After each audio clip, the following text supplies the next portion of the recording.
Hello and welcome to the Convex Conversation with me, broadcaster Helen Fospero. A few weeks ago, Theresa Patricios, head of investments at Convex, and her great friend Cam Parker from Swiss Re joined me on the podcast to talk about their upcoming ambitious challenge to row the Pacific Ocean along with two teammates. I'm delighted to say not only did they survive the 2,800-mile grueling journey from Monterey in California to the Hawaiian island of Kauai, they've returned world record breakers. Their incredibly fast time of 34 days, 8 hours and 22 minutes, I know they'll remember every second of it, sets a new record for a mixed crew. And they're also the first ever reinsurance team to cross the Pacific. Their hard work, dedication and tenacity has raised more than £65,000 so far for mental health charity Mind. So I'm delighted to be joined by them today to hear all about their adventure. Cam is with me at Convex in London, and Theresa is working but still coming back down to earth at the same time in Greece. Massive congratulations to you both. How are you? Thank you, Helen, for that really warm and inspiring welcome. Hearing you speak about our success really gave me goosebumps, and it just, reminds us of the journey we had out in the Pacific, which really, I must be honest, still feels very surreal. And how are you, Cam? Helen, I feel absolutely incredible. My body's recovered. I put on 8 kilograms of weight and I feel like a human again. But I think if you talk to the other team members, Stuart and Cello, the whole experience is totally surreal. Like Tia says, it's something that you can't believe happened. It feels like an enormous dream. That were you part of it or not? Theresa, when you describe the experience to friends, how do you describe, as an overview, what you've done? There's so many adjectives to use to aptly describe the experience. I would say overwhelming and intense would be kind of the first two, but the adventure and the incredible experience we had as a team, every day posed a different challenge, but also a different backdrop around whether the sea conditions or the wind or our feelings and emotions. It was just an incredibly diverse journey through this 34 days, and every moment just was a challenge, I would say. It was incredibly intense, but incredibly rewarding at the same time. I know that, Theresa, this was your first go at anything as challenging as this. When you're actually out there in the middle of the ocean, were there moments where you had to pinch yourself that you were actually doing this? Totally. I still feel it was unreal. I loved the feeling of being, I know this sounds strange, but I loved the feeling of being in the middle of the Pacific Ocean, just 4 human beings on this tiny boat. It was so liberating, and I get goosebumps just telling you that. That was really my go-to place when I struggled or when I was having difficult days, just to reflect on, wow, we're in the middle of the ocean. How lucky are we? There's no one around, not a soul around. The only living organisms would be the marine life, which was quite sparse, and then quite a few birds that came to visit. Cam, you had an idea of what to expect as you'd already rowed the Atlantic, but how did the Pacific compare? How was your journey? I actually have a recording while I was out there on the Pacific, which described the Pacific as being infinitely harder than the Atlantic. It's very, very hard to quantify. I felt I had a handle on what it'd be like. But that first 7 to 10 days was off the charts. And I almost had to go into life preserve, which means that as soon as I was off deck, I was eating and sleeping and barely communicating with anybody because my body was taking so much strain to acclimatize that I had to just preserve it. And I think every team member was in that same state. And only after about 7 to 8 days did we start to emerge as a team and start to communicate and actually share what was going on. It was incredibly intense. I think by comparison, the Atlantic was a much softer start. It was much more about a journey where we could engage with the wildlife and everything around us, but the Pacific was there to break us. And you had to really come together as a team and just hold off the elements. Can you describe, Cam, to somebody who's never done anything like this? And I would imagine the vast majority of people listening to our podcast will never experience anything like you have. Just explain what you mean with life preserve mode, and what was it about those first 7 to 10 days that really did test you and push you to your limit?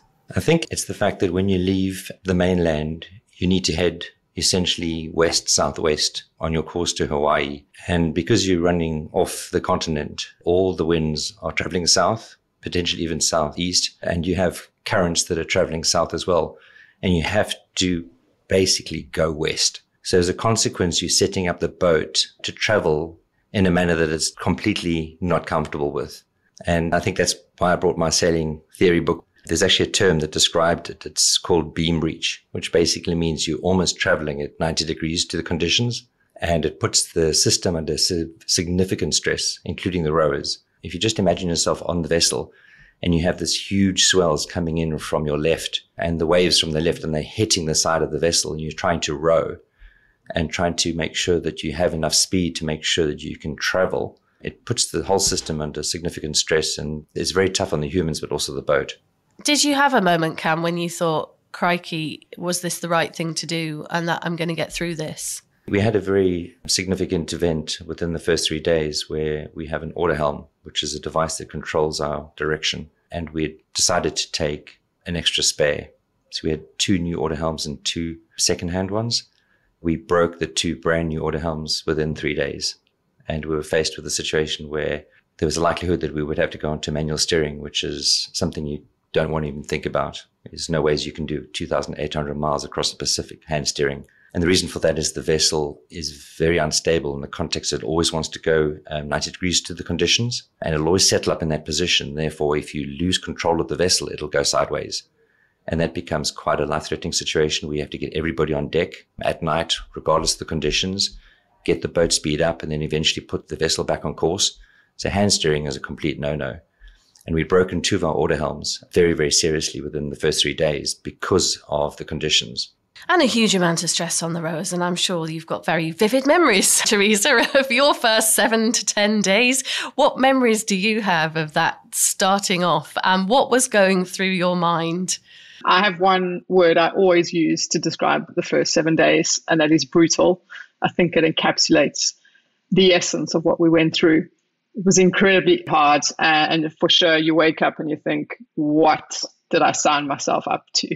This is just really not fun. However, every moment kind of shed new light around how to cope. And what I mean by that is, so one of my unknowns and to some extent fears prior to beginning the race was, what happens if we capsize?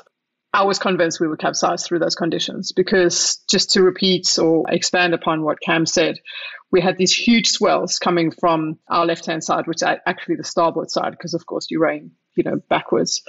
And you see these 4 or 5 meter swells and you think, what the hell? Is this going to take the boat, right? So it lifts the boat.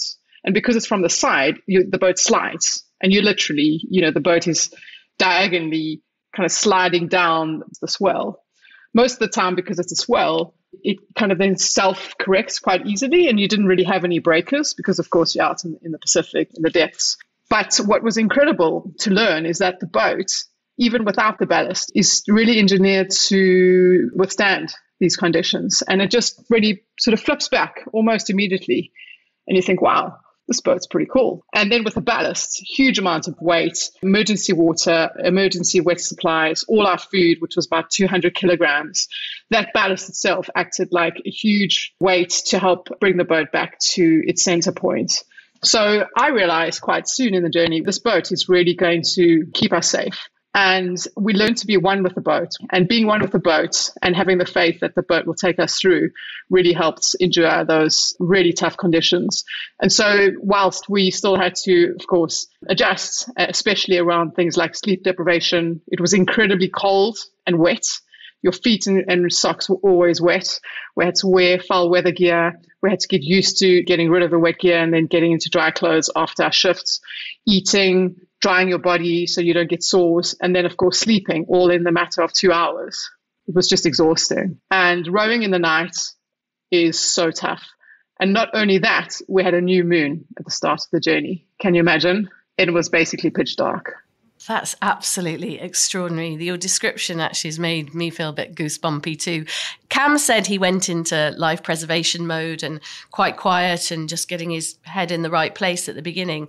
How did you react with all that, Theresa? And how did you pull together as a team? Was that through all being quite quiet and in your own mind? Or did you champion each other on? I think it was the combination of both. It's certainly important and we expected each other's space.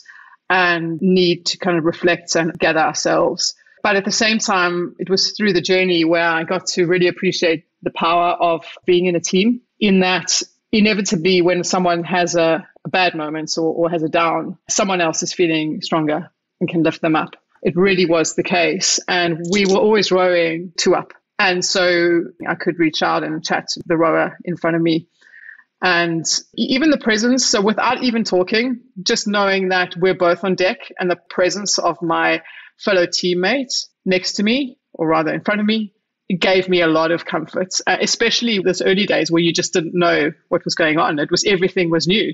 And just being able to row together gave me that sense of security. Were you frightened, Theresa, in those early days when you first went out and you experienced those swells for the first time, before you perhaps had the confidence that the boat would right itself and before you really felt at one with the boat? Absolutely, Helen. I tried to imagine what I would do if the boat would tip and let go of the oars. Do I hold on to the support lines? You don't know how the boat's going to react. You don't know what the conditions are really like. And every shift was different. The common denominator of every shift was that it was incredibly hard. But within 3-4 days, once I had the confidence that the boat is really self-correcting, I got to actually enjoy the swells. Even though we were fighting them, with every stroke, we kind of managing to get through this.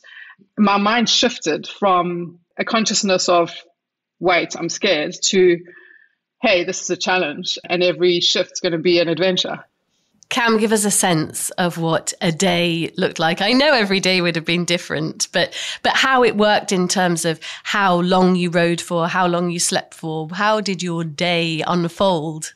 The shift work on the boat is basically 2 hours on deck rowing and 2 hours private time in which you have a chance to clean yourself, feed yourself, and get as much sleep as possible. Once you get really efficient, you can probably get up to about 1.5 hours of sleep. And I would probably point to Tia and I, who were in the front cabin. That was probably pretty realistic. A little bit different for the teammates at the back of the cabin because they were running the engine, doing a lot of the comms, navigation, etc. And I think they were probably only getting about 1 hour 10. So we try to compromise by doing some of the additional chores like making hot water, making the water on the vessel. But it really gets broken down into those time intervals. But the reality is when you're on deck, you're basically rowing solid for 2 hours. This turned out not to be a journey, but ultimately a race from about day 4. It just was so different from the Atlantic, where we took probably about a day to enjoy the environment, take time off, spring clean the vessel and relax. This was not at all like this. I think if you add the total amount of time that we took off in the 34 days, 8 hours and 22 minutes, we only took 1.5 hours off over the entire duration. That's all we took off. 1.5 hours. That's incredible. That's correct. What did you do with your 1.5 hours? Tia, I'm pretty sure would love to talk to that point because I know Christmas is involved. Absolutely. From the start, I was very keen for us to enjoy experiences together as a team. At the time, I also expected to see a lot of wildlife, which didn't happen. And that made it easier to just continue to race. Back to the experiences, we had 3 specific scenarios in mind, and we stuck to them, which was amazing. And this was really to keep our morale up and enjoy the time together. So the first was celebrating halfway to Christmas, i.e. the 25th of June. So we had basically arranged Secret Santa presents for each other.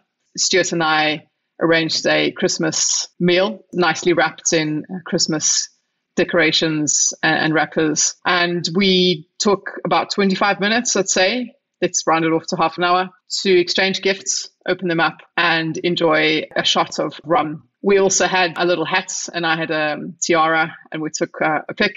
It's on our website as well. Such a nice way to just connect and breathe. The second one was, and I was absolutely keen to do this at least once, and I'll explain why, but the ability to enjoy the deep blue ocean. So that day we took an hour off, half of which was dedicated to cleaning the boat, because we really wanted to keep our very limited quarters clean. And we had then half an hour spare to jump into the water. It was incredible. The experience was just delightful. This deep blue abyss. It's the best description. And just to explain why it only happened once, that was a day which was very, very calm. It was flat. There was hardly any ripple. However, we still had a bit of current. And I think it was about 0.8 of a knot. In other words, 0.8 miles per hour, nautical miles. I jumped into the water, and you absolutely have to be connected to the boat at all times. That's absolutely critical and cardinal, number one rule when we're out at deck. So I jumped into the water, connected to the boat, and the time it took to surface, which was about a second, I was already 5 meters from the boat. The boat had traveled 5 meters away from me. And I'm like, wow, those are calm conditions. We didn't have many calm conditions. And that's why we only jumped into the water once. Besides the fact that, of course, we were racing. So we didn't want to give up too much of our lead. No, well, you say you're racing there, Cam. And what I'm curious about is you've come home with this incredibly fast time for a mixed crew, the record, which is 34 days, 8 hours and 22 minutes. And when we sat here at Convex before you went, you said, I think the row will probably take about 40 days. That was an estimate. When did you realise that actually there was a world record in sight? And how did that change in terms of, did you get into race mode when you realised actually it was a possibility? So Helen, you're absolutely correct. And the best way to describe it is I wrote myself a welcome home letter. So when I got home after the row, it said, welcome back for making it alive and congratulations on doing it in 40 days. It was completely beyond all our imaginations to do it in the time we did it. I was even produced a distribution of the likelihood to a colleague that wanted to come and visit us to make sure that their arrival was going to be timed appropriately. And I assigned a 5% probability to us doing it in under 35 days. So completely beyond the imagination. And the question is, how did that happen? I think every team member has asked themselves, what was it about us that enabled us to do so incredibly well? And I think after the order helm trouble that we had between days 3 and day 4, we were basically faced with the prospect of potentially hand steer for the remainder of the journey. We decided to reconvene and work our way around seeing whether we could rebuild the order helms. And we did that. We completely disassembled them and we were able to use parts from one to fix the other. And we produced an order helm that we believed was going to be fit for purpose. And I think that gave the team confidence that, we weren't going to have to hand steer. We were still potentially in the race. And then, of course, one call into the safety officers revealed the fact that we were basically on world record time, which came as a complete surprise to us because the first couple of days were just, we even went on para anchor. We were like doing nothing for 8 hours and we were in third position. And we reconvened as a team and said, well, what do you think we should do with this? And I think there was a unanimous sentiment in the team that we could not pass up on the opportunity to see whether we could hold on to third place. And we gave it a shot for a couple of days and we thought, well, hang on a minute, this could be possible. I remember having a chat to Stu. I think we should let the land crew know that we're going to race this. So we put a call into Pen, my sister, and said, Pen, we've decided as a team, we're going to race this. She says, I know, I can see it already. And we worked so hard. And I know that the previous world record for a mixed team was 48 days. But it wasn't about that because we felt confident we could do that. It was the fact that there were other mixed teams on the race. And one in particular that was very, very close. I think at one stage it was 7 nautical miles away. And we had to fight so hard to maintain our lead.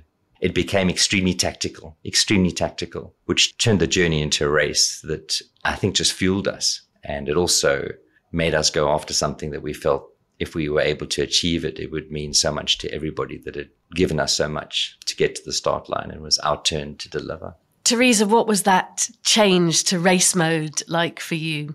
Well, I'm competitive by nature, Helen, so it wasn't too difficult to agree on our common goal. At the same time, I thought, I really hope we haven't bitten off more than we can chew, in that obviously security and safety is also paramount.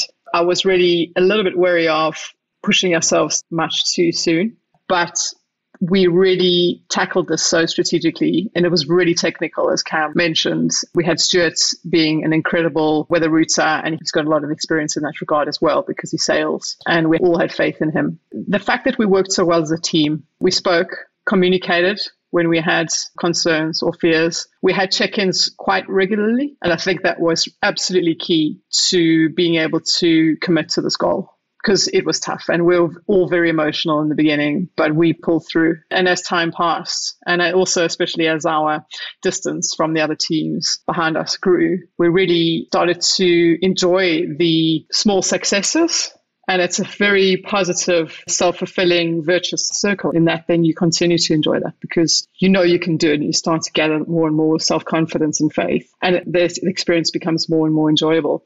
And then the other thing, day 7 for me or 8, where I woke up and it was suddenly warmer. And you can't underestimate how much energy you get when it suddenly warms up and when the sun comes out. The sun, my God, was our savior because not only is it warmer, it's drier.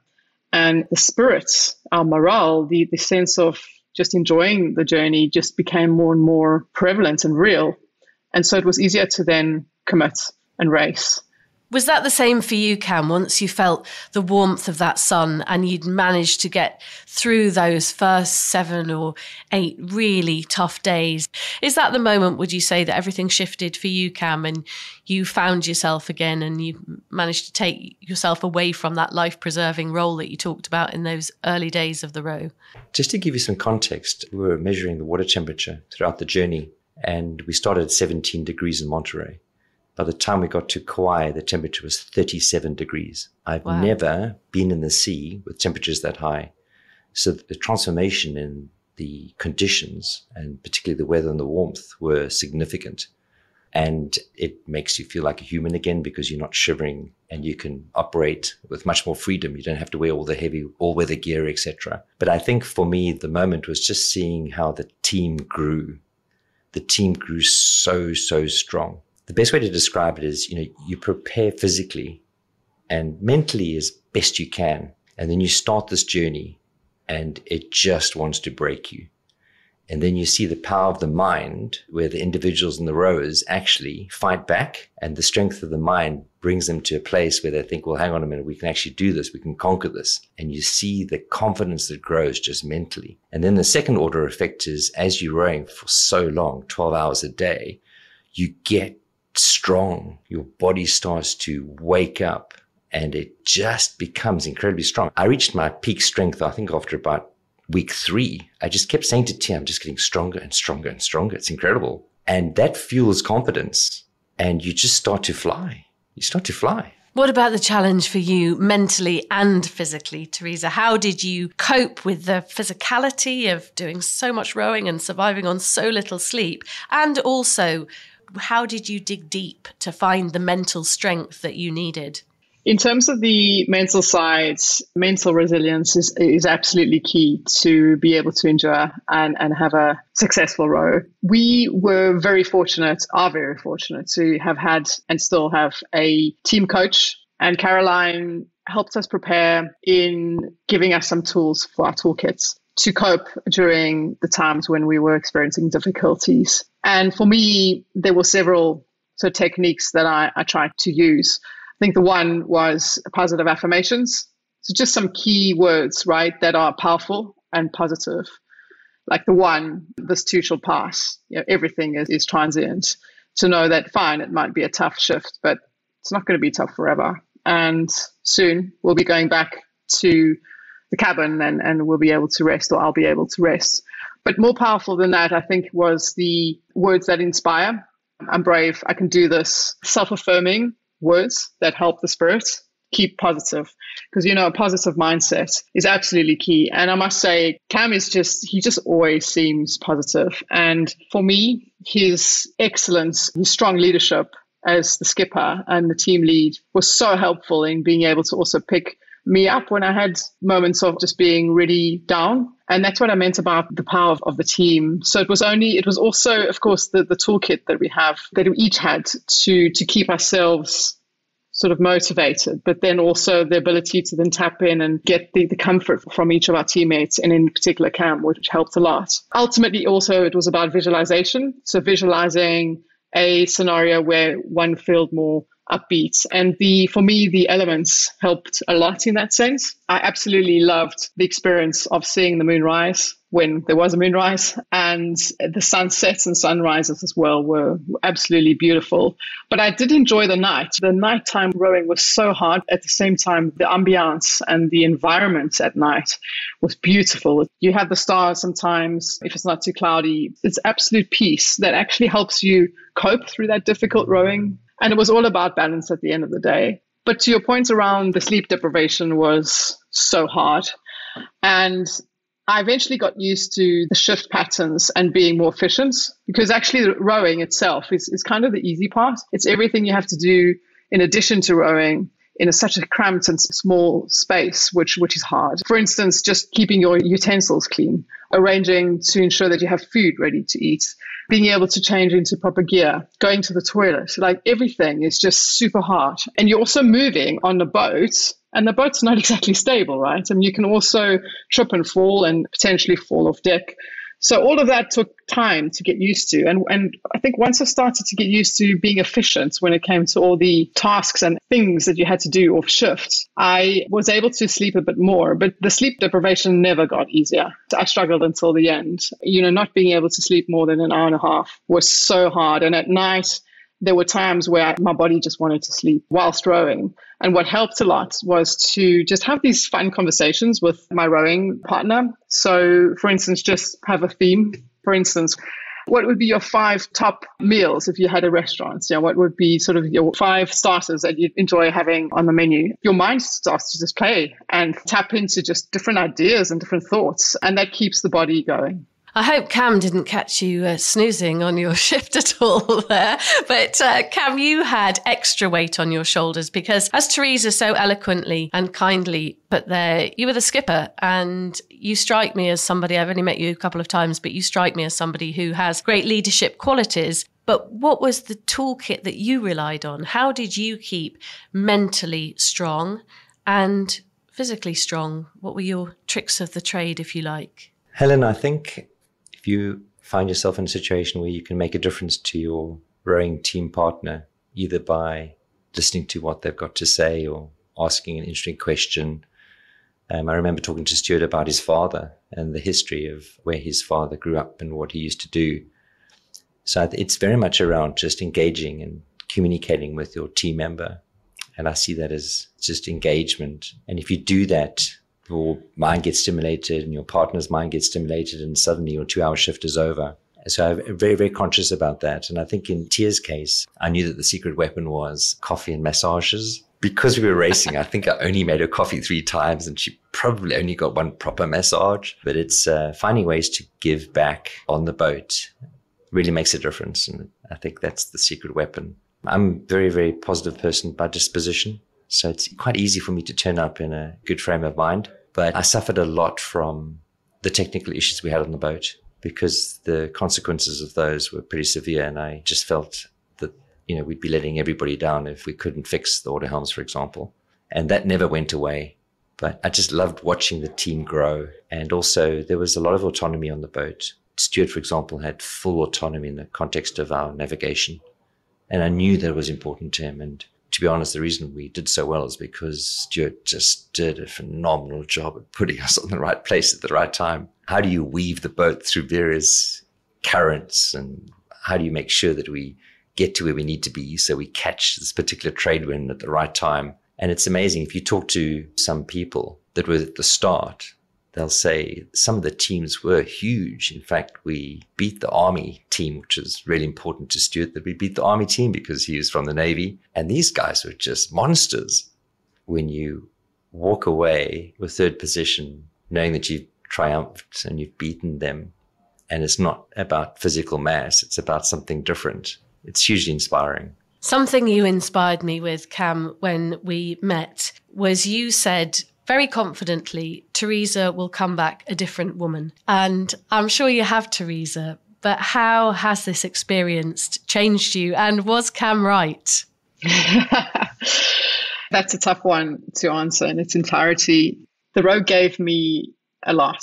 I didn't expect to come back with anything too groundbreaking in regard to revelations or getting a different sense of who I am per se. But I think what the road gave me in particular was more subtle but more powerful. The one was, and I'm really hoping this will remain for my future years to come, but effectively the one was a sense of slowing down.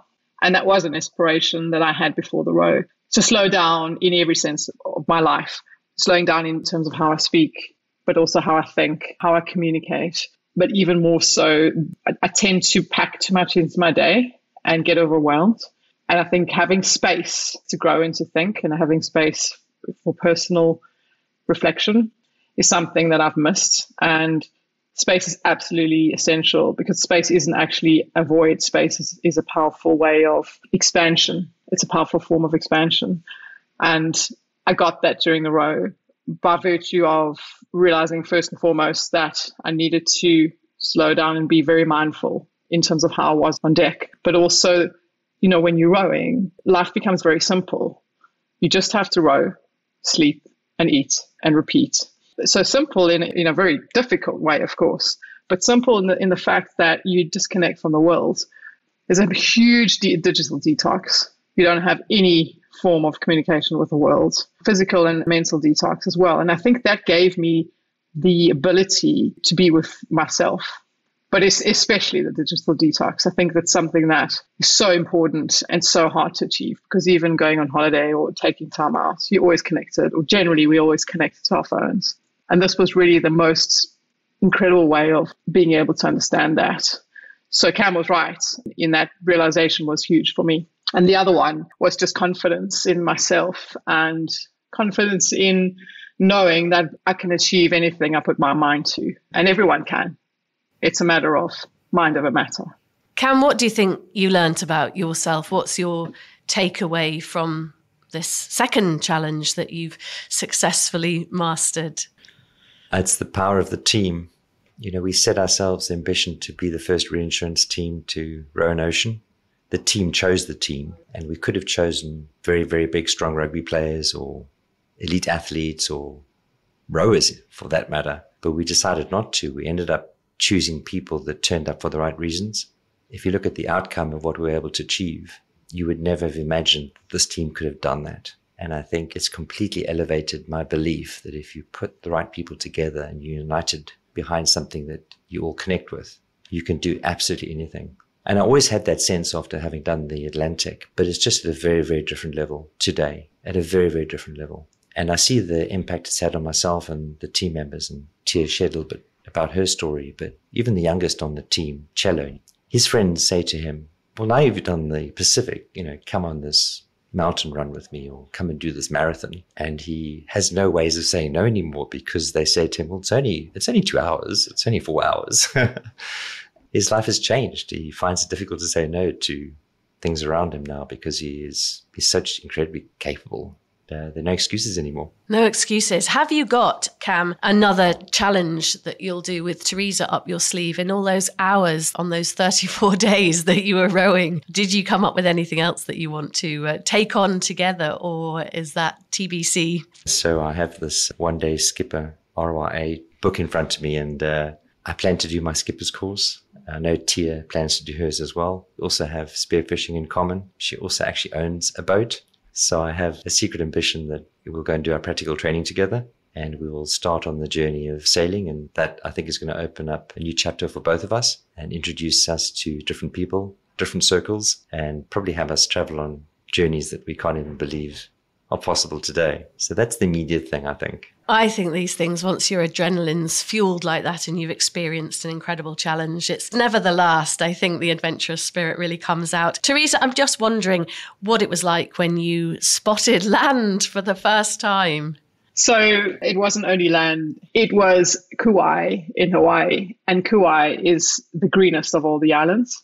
And it was about 5-6 o'clock in the morning when I just finished my shift. I turned around to go back into the cabin and I'm like, whoa, what is that? And I saw this rugged island, rugged because it's got beautiful mountains and a really unique shape, but it's also incredibly green because it gets a lot of rain. With daybreak just coming in, the light was also very surreal and almost misty. It's almost like a Lord of the Rings backdrop. It was so mystical, but incredibly beautiful. And I thought, wow, is that where we're going? I never imagined the island to look like that.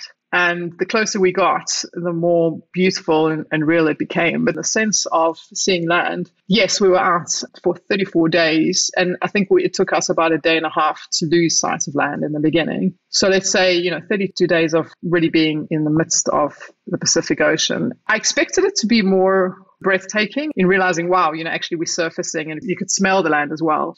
But it seemed almost a natural transition, mainly because I think we become, the sort of seafarers. The Pacific Ocean was our home for so long. And it just felt natural to just see that endpoint. But I think the beauty itself made the experience just so easy to accept that the end goal. And because it's also a bit of a catharsis, and to some extent, you go through ups and downs because you don't want the journey to end in some shape or form. The ocean becomes your home. But because it was an amazing backdrop, it just made that experience phenomenally beautiful. And Cam, you came into jubilant scenes. The footage of you arriving in Kauai is fantastic. What was that like? And also, what's it like taking your first steps on dry land when you've been at sea for that long? Are you like almost drunken sailors in a way? It's incredible to come into the Hanalei Bay with that enormous backdrop of the volcanic mountains shrouded in green and the clouds everywhere. And you get a chance to regroup as a team and light your flares and make as much noise as you possibly can. And you're surrounded by friends. It's extremely moving and extremely powerful. It's a moment that is captured beautifully in the photographs that hold us together. It's something that you will never, ever forget. And it's a very, very special moment. And I think we took probably 5 minutes just to enjoy it. As we made our way to land, there was a jetty, it was a Sunday, and it was just full of people. And it felt like we were arriving home to a whole host of new friends we didn't even know, team of hundreds. Friends of thousands, and stepping on land. It's so hard to explain because you basically slip off the vessel onto the sand. You're extremely wobbly. You've been on the boat for 34 days and that has become your stable home. And you step onto land and you're extremely unstable and you need help as you make your way up to the beach and you meet all your friends and you cry and you hug and you keep meeting friends. It's just super, super special. It's the second time I've done that and it's something that will last forever. It's so overwhelming, the sense of completion.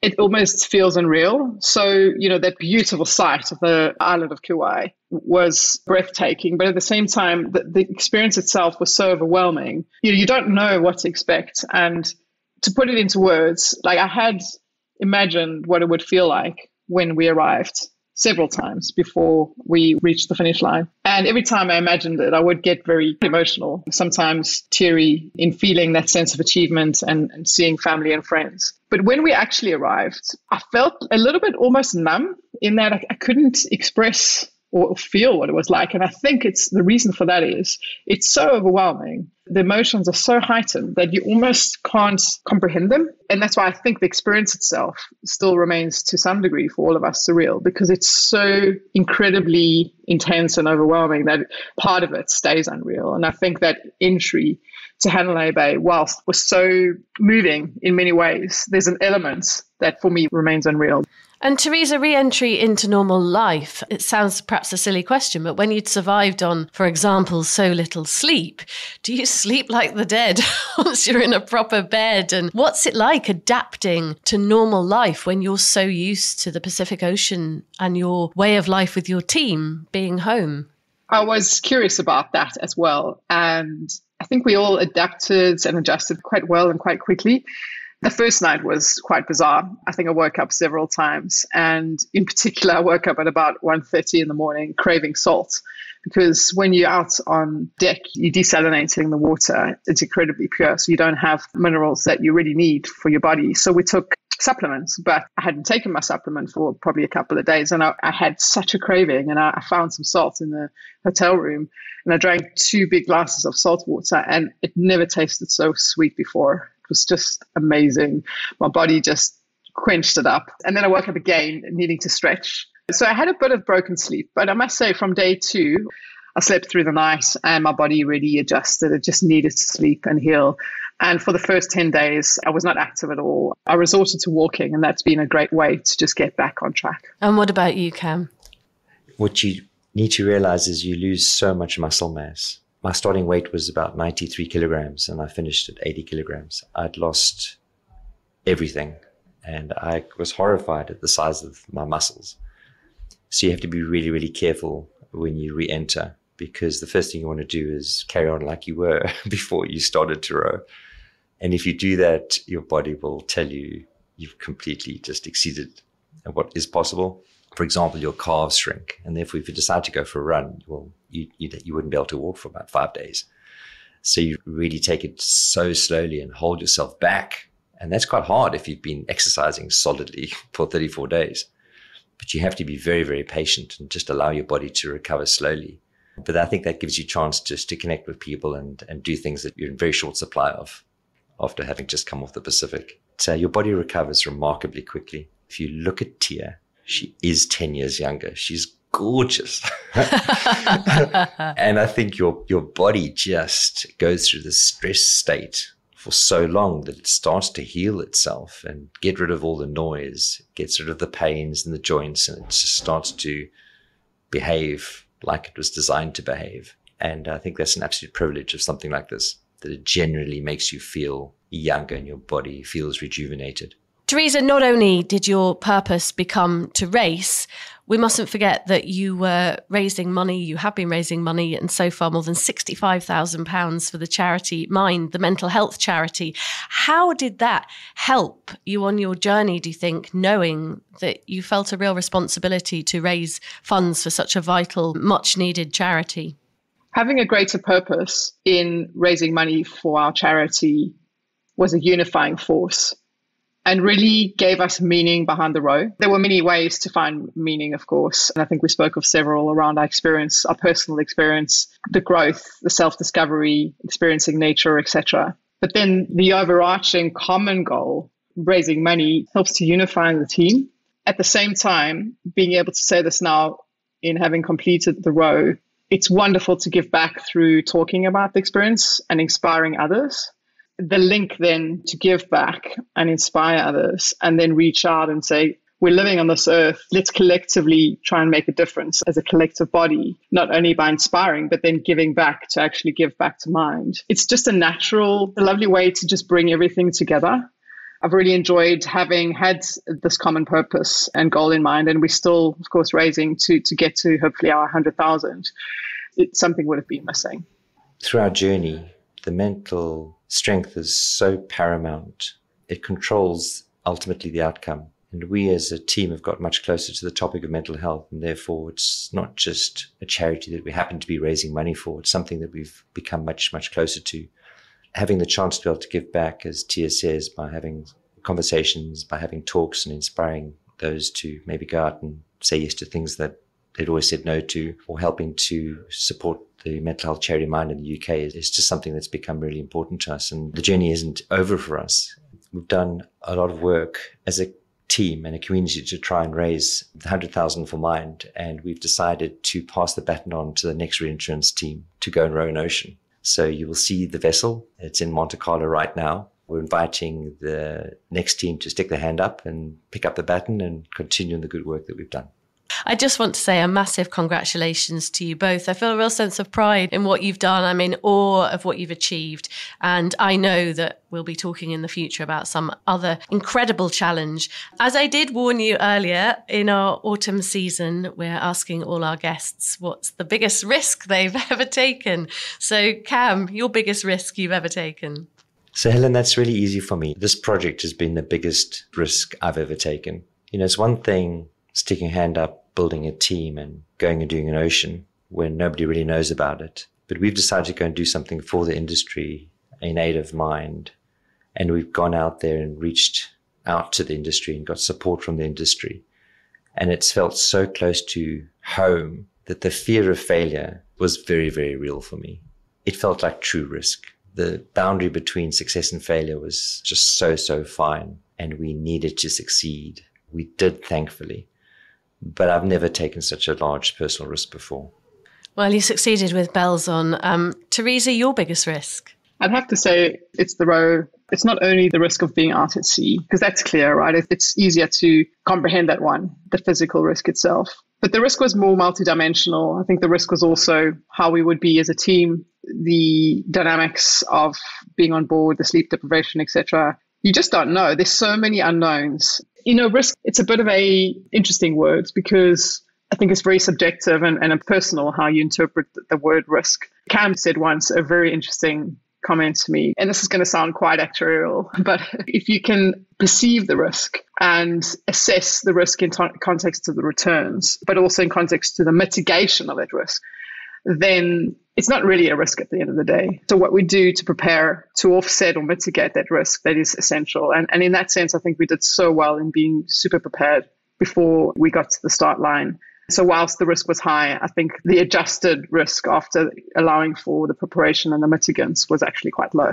That is a lovely place to end our podcast. Thank you both so much. You've been fantastically generous guests, and I really have been looking forward, having seen all your adventures on Instagram, to looking forward to pinning you down to a date and a time and recording our podcast. So thank you, Cam, and thank you, Theresa. Thank you, Helen. Thanks so much, Helen. Thanks, Cam. You've been listening to World Record Breakers. Theresa Patricios, Head of Investments for Convex, and Cam Parker from Swiss Re, following their extraordinary 2,800-mile row across the Pacific. Don't forget to download and subscribe to our series at convex.podbean.com, or search The Convex Conversation on Spotify, Stitcher, Apple and Google Podcasts, or wherever you listen to yours.